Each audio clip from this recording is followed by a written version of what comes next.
कोई बंदा वो क्या हो जाए बापू। संत है वहां के मुरारी बापू, गुजरात के।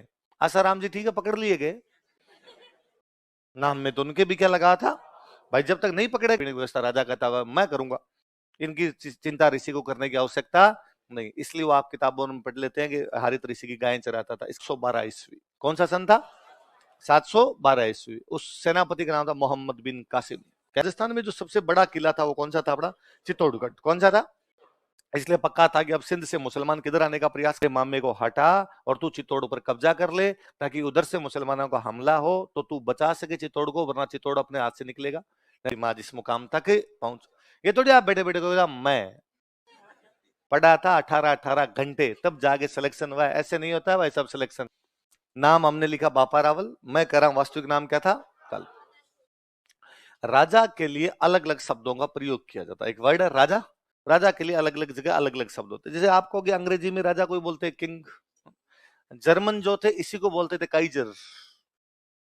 क्या बोलते? तो वहां राजाओं के नाम पढ़ोगा विलियम काइजर, जिसको हम हिंदी में इधर कहते थे विलियम कैसर, पर वो जर्मन वर्ड था उनका काइजर।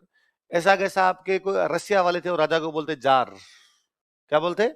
इसका मतलब अलग अलग शब्द हो सकते हैं। वैसे कुछ अपने राजस्थान में राजा के लिए कई अलग अलग शब्द थे। जैसे कई जगह अपने राजा को बोला करते रावल। क्या बोलते? रावल। थोड़ा बड़ा हुआ तो उसने नाम के आगे लगा दिया महारावल।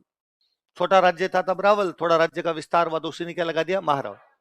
राजा एक टाइटल लगा लिया करते राणा, राणा बड़ा हुआ तो हो गया महाराणा। राजा का टाइटल राजा, राजा बड़ा हुआ तो क्या हो गया? महाराज।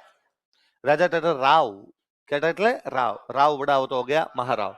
तो राव, रावल, राजा, राणा, इन सब का मतलब राजा ही है। सबका मतलब क्या है? तो यदि रावल नाम लगा हुआ, इसका मतलब रावल का तो मतलब क्या हो गया? राजा। तो काल भोज एक राजा था, इसलिए उसके नाम क्या क्या लगना चाहिए? रावल। गुहिलों में पहला बड़ा राजा हुआ है जिसके बारे में गुहिल याद करते हैं। गुजरात का टच करता हुआ जो राजस्थान का भाग, इसमें गुजरात का असर दिखाई देता है। गुजरात के अंदर कोई बड़ा आदमी हो जो थोड़ा सम्माननीय हो, रेस्पेक्टेड आदरणीय बंदा हो, उनको बोलते हैं बापू। क्या बोलते हैं? कोई रेस्पेक्टेड बंदा होगा उसको क्या कहते हैं? बापू। महात्मा गांधी इसीलिए बापू है क्योंकि गुजराती है, इसलिए नहीं कि बूढ़े हैं। वो गुजराती है इसलिए क्या कहा जाता है? बापू कहा जाता है। इसलिए कभी आप गुजरातियों के यदि बातचीत को नोटिस करेंगे, गुजरातियों के कमेंट्स नोटिस करेंगे, तो सारे रविंद्र जडेजा को बापू कहते हैं। कि रविंद्र जडेजा कहाँ का? गुजरात का। गुजरात में कोई बंदा वो क्या हो जाए? बापू। संत है वहां के मुरारी बापू, गुजरात के। आसाराम जी ठीक है, पकड़ लिए गए, नाम में तो उनके भी क्या लगा था भाई, जब तक नहीं पकड़े गए थे पूरी दुनिया धोख रही थी। तो क्या हंसना है इसके अंदर? जब तक नहीं थे तो लोगों के घरों में अपने किसी रिश्तेदार के मिल जाएंगे, थे लोगों के घरों के अंदर थे और सब बापू ही कहते थे। तो उनके नाम क्या बापू क्यों है? काम क्या किए क्या नहीं किए, गिरफ्तार हुए, पर उनके नाम क्या बापू क्यों है? क्योंकि किससे बिलोंग करते हैं? गुजरात। किससे करते हैं? तो गुजरात में कोई रेस्पेक्टेड बंदा टाइप का होता है, उसको क्या बोलते हैं? बापू। शायद तक उस वीडियो के अंदर भी होगा जिसमें वर्ल्ड कप इंडिया हार गई और उसके अंदर मोदी जी जब वो खिलाड़ियों से मिल रहे हैं तो रविंद्र जडेजा के साथ वही करे और कहा बापू। तो बापू, बापू का मतलब भी वहां पर क्या होता है? रेस्पेक्टेड, कोई आदरणीय बंदा। इसलिए देवताओं के लिए भी वहां एक वर्ड था। देवताओं को इस गुजरात का टच वाला पूरा जो राजस्थान और गुजरात है वो कहता बाप जी। क्या कहता है? बाप जी। इसलिए आज भी इधर थोड़े पश्चिमी राजस्थान में भी, थोड़ा इधर आपका मेवाड़ साइड में किसी मंदिर जाके आएंगे, कोई पूछ ले कहां जाके, बाऊसी, बाऊजी, बाऊसी, तो ये वास्तव में बाप जी था। बाप जी अपना बाऊजी बन गया, बाऊसी बन गया, वैसे बन गया। राजा अपने आप में भगवान का रूप माना जाता था। राजा को मेवाड़ वाले बोलते रावल। क्या बोलते? तो रावल कौन है? बाप जी। बापू रावल है, बापू मतलब रिस्पेक्टेड बंदा। बाप जी रावल, बाप जी रावल, बाप जी रावल कहते कहते क्या हो गया? इसलिए अभिलेखों में बाद में किसी बापा रावल का बेटा पोता पड़पोता जब हुआ तो उसको पूछा भाई अभिलेख लिखवा रहे हैं, तेरे पिताजी का नाम लिखवा, आगे तेरे पिता, उसने कहा मेरे पिताजी है, मेरे पिताजी है। उसके अरे सबसे पहले तो हमारे बाप जी रावल थे, मुख्य यही था। तो बाप जी रावल का नाम आया नहीं, सब जगह बाप जी रावल। वो बाप जी रावल होता था, कई जगह बप्पा रावल हो गया, कई जगह वही क्या हो गया? बापा रावल। ये तो बहुत बाद में जब सारे अभिलेख एक साथ रख के पढ़े तो समझ में आया कि यार कई जगह बापा रावल नाम लिखा हुआ, कई जगह इसी बंदे का नाम लिखा हुआ है कालभोज। क्या लिखा हुआ है? तो समझ में आया कि इसका नाम तो क्या रहा होगा? कालभोज। क्योंकि राजा को बोलते थे रावल, रेस्पेक्टेड राजा, इसलिए नाम क्या क्या लग गया? बापा। इसलिए क्या हो गया? बापा रावल। तो बापा रावल कोई नाम नहीं है और रेस्पेक्टेड होने की वजह से कालभोज को क्या बोलने लगे थे? बापा रावल। पर वो इतना फेमस हुआ कि कालभोज तो दब गया, इसलिए पढ़ना पड़ता है कि बापा रावल का वास्तविक नाम क्या था? संत आदमी थे हरित ऋषि, बापा रावल उनकी सेवा कर दिया करता। अक्सर आप किताबों में यूं पढ़ते हैं कई जगह कि बापा रावल हरित ऋषि की गायें चराता था, और फिर कोई स्टूडेंट को ये लगता है कि सुबह सुबह लकड़ी लेके निकलता, गायें चरा के शाम को वापस आता ना। इसका मतलब ये नहीं होता। मैं कई बार यूं एग्जाम्पल देता हूँ कि आज 5-6 साल पहले हमारे गांव साइड में अकाल पड़ गया। मेरे पापा टीचर है। पापा के दिन शाम को फोन आया, तो मैं ये नॉर्मल उनसे बात कर रहा था कि और गांव के क्या हालचाल, तो उनका इस बार गांव में हालत खराब है। कैसे? यार बारिश हुई नहीं, तो फसलें वसलें तो एकदम ही अपने नहीं है, भाई बारानी जमीन है, पूरी बरसात पे डिपेंड करती। मगर भाई वो तो नहीं हुई, नहीं हुई, क्या इलाज है, वैसे ही अपने यहाँ 2 साल फसल नहीं होती, 1 साल राम जी राजी होती है तब होती है अपने तो उनका यार और तो कोई असर नहीं पड़ेगा, पशु मर जाएंगे यार। कैसे? तो पशुओं के खाने पीने के लिए कुछ बचा ही नहीं। खेतों के अंदर कुछ होता है हरा, तो पशु भी इधर उधर जाके चर लेते हैं कहीं पर। अब जब खेतों में किसी खाने के लिए नहीं है, घास ही नहीं हो रही है कहीं इधर उधर, तो पशु तो बेचारे मरने। मनुष्य तो जुगाड़ कर लेगा, पर पशु कहाँ जाएंगे? फिर जिन्होंने जो घर में पशु है उनको तो लोग कहीं ना कहीं से ला खिला देंगे, जो पशु आवारा निकाल रखे हैं वो तो पूरे मरेंगे। मगर हाँ, ये तो रखा है। तो उन्होंने मेरे कहा कि यार मैं ये सोच रहा था कि जो जितने पशु गौशाला के अंदर है इनके लिए चारे की व्यवस्था कर देते, कर दो। तो मेरे पापा ने वहां चारे की व्यवस्था कर दी। तो गांव वालों ने कहा कि भाई इस बार है ना मास्टर जी ने पशु चराए। मास्टर जी ने, इसका मतलब ये नहीं मेरे पापा सुबह सुबह गाय लेके जाते हैं। इसका मतलब उनके लिए चारे की सेम है। एक राजा है, एक ऋषि है, उस ऋषि के पास खूब सारे पशु होंगे, उन पशुओं के खाने पीने की व्यवस्था राजा कहता हुआ मैं करूंगा। इनकी चिंता ऋषि को करने की आवश्यकता नहीं। इसलिए वो आप किताबों में पढ़ लेते हैं कि हरित ऋषि की गायें चराता था। इसका लिटरल मीनिंग ये नहीं है कि सुबह सुबह लकड़ी लेकर रवाना होता है ओ चलो। राजा है राजा, उसके काम करने के लिए 100 आदमी रहे होंगे आगे पीछे। हरित ऋषि जब मरने लगे तो हरित ऋषि ने बापा रावल को कहा कि भाई तू ठीक है यार, अपने गायों वायों का इधर ठीक देख लेता है, मांग जो मांगेगा वो मिलेगा। बापा रावल वहां का छोटा राजा, इतना बड़ा राजा नहीं रहा होगा शुरुआत में कोई, तो उसने कहा महाराज थोड़ा साम्राज्य का विस्तार हो जाए, थोड़ा ढंग का राजा बन जाऊं तो ठीक रहे। और हरित ऋषि मरते मरते कह गए कि जा थोड़े दिनों में चित्तौड़ तेरा हो जाएगा। क्या तेरा हो जाएगा? ये नागदा रहता है, बापा रावल कहाँ रहता है? और हरित ऋषि कह गए तेरा क्या हो जाएगा? बापा राव ने कहा कि महाराज थोड़ा ज्यादा नहीं बोल गए, चित्तौड़गढ़ है वो गढ़ इतना बड़ा, मेरा कैसे हो जाएगा? अरेगा पहले इस्तेमाल करो।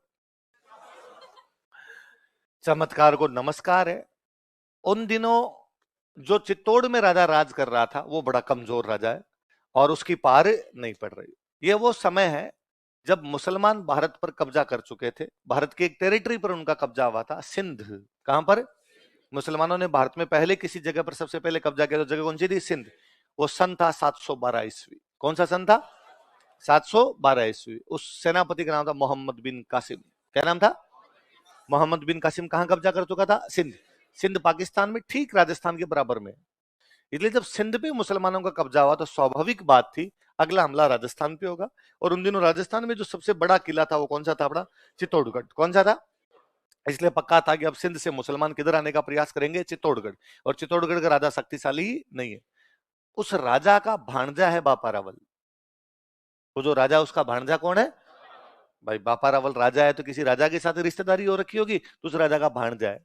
तो उस चित्तौड़ वाले राजा के मंत्री बापा रावल के पास आए और बापा रावल कहा कि भांजे तेरा मामा दाप के बेलखना है, यदि अटैक हो गया तो तेरे मामे से संभलेगा नहीं।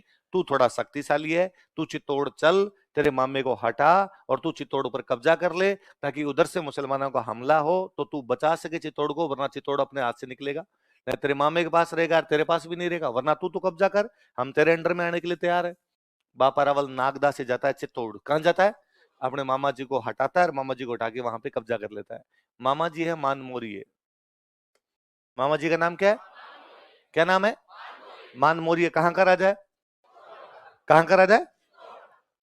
जिस साल मानमोरिये को हटा के बापा रावल वहां कब्जा करता है वो साल है 734। कौन सा है? किसको हटा के कब्जा करता है? मानसरोवर अभिलेख कितने मौर्य राजाओं की जानकारी देता है? चारों के नाम बोलो। लास्ट राजा का नाम क्या है? कौन से वंश का है? तो मानमोरिये। राजा का नाम क्या है? मान। कौन से वंश का? मौर्य। तो नाम क्या? मानमोरिये। वही मानमोरिये है जिसने मानसरोवर अभिलेख लगवाया। कब का मानसरोवर अभिलेख? 713। इसका मतलब 713 में मानमोरिये जीवता है। बापा रावल कब हटा रहा है उसको? 734। 20 साल तो एक राजा का शासनकाल होता ही है। तो 713 में बैठा वो 734 तक तो बैठ। एकलिंग मतलब शिव। अपने भारत में अब तक की परंपरा है कि भारतीय संस्कृति ये कहती है कि व्यक्ति को अहंकार करना, मैं का भाव किसी भी व्यक्ति के अंदर होना नहीं।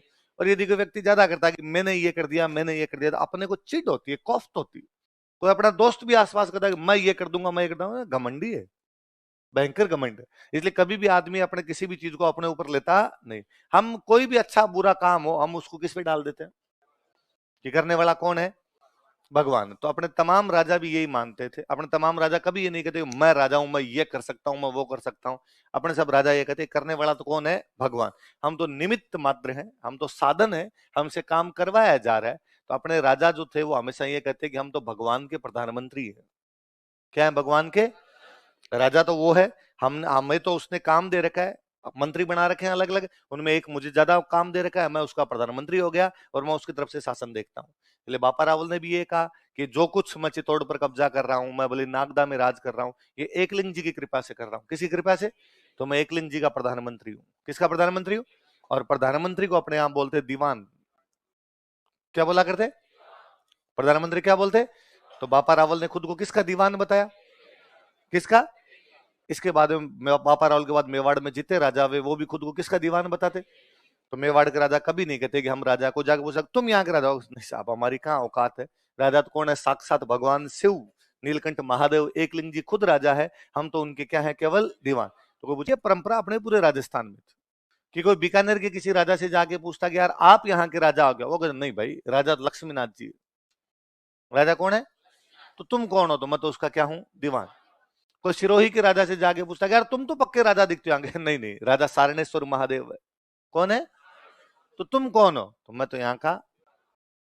कोई जयपुर के राजा से आगे पूछता कि यार तुम तो राजा हो, नहीं साहब, राजा गोविंद देव जी। राजा कौन है? तो तुम यहाँ के क्या हो? और ये राजा नहीं, ये अपने तक है। मैं तो कहता हूँ आप आरएस लगेंगे, आपका आरएस के अंदर सिलेक्शन होगा, आपसे आगे पत्रकार महोदय पूछेंगे आप अपनी सफलता का श्रेय किसे देना चाहते हैं, अंदर ही आप मन ही मन करें खुद को, मैं पढ़ा था तो श्रेय मुझे है और किसको है, पर फिर भी आप उसके सामने कहेंगे कि नहीं। आप बेहद शांति से बोलेंगे, आप कोई घमंड प्रदर्शित करना उसके सामने, आप चाहेंगे कि आपके किसी हाव भाव, आपकी बोली चाली से किसी प्रकार का अहंकार फूटे नहीं। और आप कहोगे आज का जो भी है ये ईश्वर की कृपा, माता पिता का आशीर्वाद और मेरी मेहनत की वजह से मैं आज इस मुकाम तक पहुंच। ये थोड़ी आप बैठे बैठे कहोगे मैं पढ़ा था 18-18 घंटे तब जाके सिलेक्शन हुआ है, ऐसे नहीं होता है भाई सब सिलेक्शन। आप किस पे डाल देते हो? ईश्वर पे। किस पे डाल देते हैं? इसलिए अपनी तमाम आरतियां सुन लीजिए किसी भी देवता की, उन सब ने हमने खुद को कहा है मैं मूर्ख खलकामी, मैं मूर्ख, मूर्ख खल मतलब गधा। हम उस देवता के सामने करेंगे मैं तो क्या हूं, गधा, जो थोड़ा बहुत काम करवाया तूने करवाया, बाकी मेरे बस की बात है। इसलिए राजस्थान की तमाम पुरानी किताबें, एक में भी राइटर ने अपना नाम नहीं लिखा है। पुरानी किताबें उठा के देखिए, उनमें किसी में भी राइटर का नाम नहीं। तमाम पुरानी पेंटिंग्स, किसी में पेंटर ने नाम नहीं लिखा है। वो किताब के अंदर लिख के गया मां सरस्वती की कृपा से मैं ये पुस्तक लिख रहा हूं। मैं कौन नहीं पता, यार मैं इतना बड़ा कैसे हो सकता हूं कि मैं ये बुक लिखूं? ये करवाने वाली कौन है? मां, वो करवा रही है इसलिए मैंने किताब लिख दी, बाकी मेरे बस की बात है। आज दिन तक मगर उसकी साधारण राजा को छोड़िए, अपने पापा खेती कर रहे हैं गांव में, और यदि गांव में कभी फसलें बहुत अच्छी हो जाए, फसलें अच्छी होने का कारण ये है कि पापा सुबह 6 बजे गए होंगे खेत में, शाम तक वहां काम किया होगा, दोपहर में भी काम किया होगा, तब फसलें अच्छी हुई। फिर भी पापा कोई पूछ लेगा अरे इस बार अनाज जोरदार हुआ आपको, और सब राम जी की कृपा है, उनकी दया से हो रहा है, मैं करने वाला नहीं। पापा ये तो नहीं कहते भाई साहब सारे दिन बैठा रहा था तब जाके भी। बिजनेस अच्छा चल रहा है किसी का, तो कोई जाके पूछेगा अरे शानदार बिजनेस चल रहा है, बिजनेस इसलिए अच्छा चल रहा है कि वो पूरे दिन सीट पे बैठा रहता है, वो ग्राहकों से अच्छे से बात करता है, सामान अच्छे से बेचता है, फिर वो कहेगा सब भगवती की मेहर है, मैं करने वाला। भारत कितना बड़ा देश है इस मामले में। हमसे तो कोई ये आगे पूछ ले कि यार आपके 10 टावर है,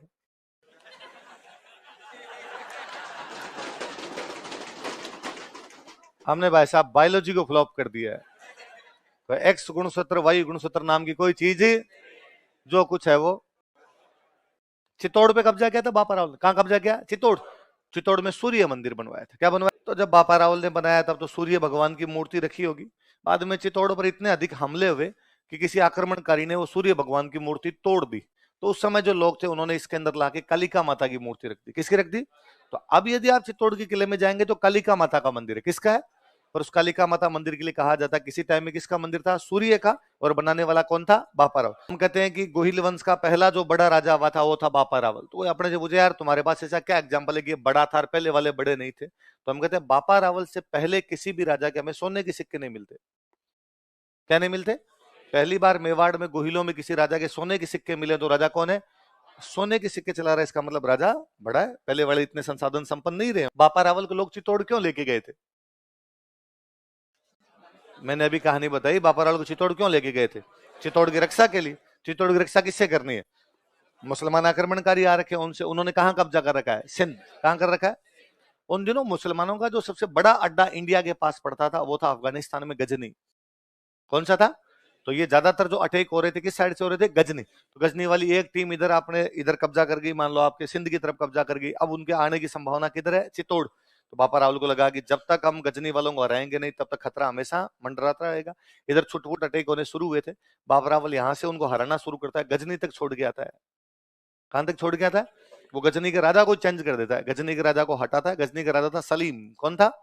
सलीम को हटाता है और वहां अपने भांजे को राजा बना देता है। किसको बना देता है? किसी भांजे को। अपने भांजे का नाम वाम नहीं मिलता अपने को, पर कहते हैं कि सलीम को हटा के वहां किसको राजा बना के आ गया था? भांज। कहाँ का राजा हटा के? गजनी। कहाँ का राजा हटा के? मुसलमान राजाओं को हरा रहा था। यदि वो ना हरा पाता तो हिंदुओं के राज्य में अंधकार आ जाता। हिंदुओं के राज्य में सूरज लाने वाला कोई बंदा है तो वो कौन है? बापा। भाई यदि हार जाते, उधर वाले गजनी वाले जीत जाते, तो हिंदुओं का राज्य क्या हो जाता? समाप्त। तो हिंदुओं के क्या हो जाता? अंधेरा। तो हिंदुओं के राज्य में अंधेरे को दूर करने वाला, सूरज लाने वाला कौन है? बापा रावल। इसलिए उपाधि क्या हो गई? हिंदू सूरज। क्या उपाधि हो गई? हिंदू। बापा रावल ये जानता था कि यार अकेले पार पड़े नहीं पड़े, इसलिए बापा रावल ने आसपास के जो बाकी राजा थे, उस समय के छोटे मोटे जो राजा थे, उनका गठबंधन बनाया। क्या बनाया? उन सबको साथ में लेके और गजनी तक गया था हराने के लिए। वो जानता था कि यार नहीं, मिली जुली शक्ति होगी, ज्यादा शक्तिशाली हो जाएंगे अपने। सारे राजाओं को साथ में लेके गया, सारे राजाओं का गुरु हो गया। इसलिए क्या बोलते हैं? क्या बोलते हैं? अपने चारों तरफ के राज्य उसने जीत लिए थे, अपने आसपास में सबको उसने हरा दिया था। चारों तरफ के राज्यों को जीतने को हिंदी में बोलते हैं चक्रवर्ती। क्या बोलते हैं? भगवान राम चक्रवर्ती सम्राट थे। कैसे सम्राट थे? जिन्होंने चारों तरफ की दिशाएं जीत ली, उनको क्या बोलते हैं? चक्रवर्ती।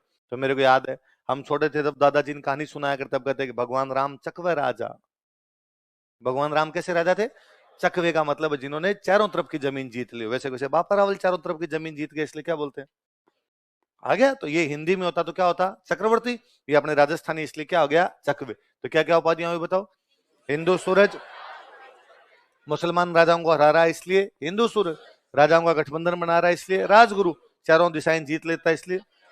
बापा रावल बेहद इंटेलिजेंट बंदा है। बुढ़ापा आया, बापा रावल को लगा कि बस सब खूब राज कर लिया, तब अपने बेटे को राजा बनाया और खुद सन्यासी बन गया था। बेटे का नाम था खुमान। क्या नाम था? क्या नाम था? लिख लो।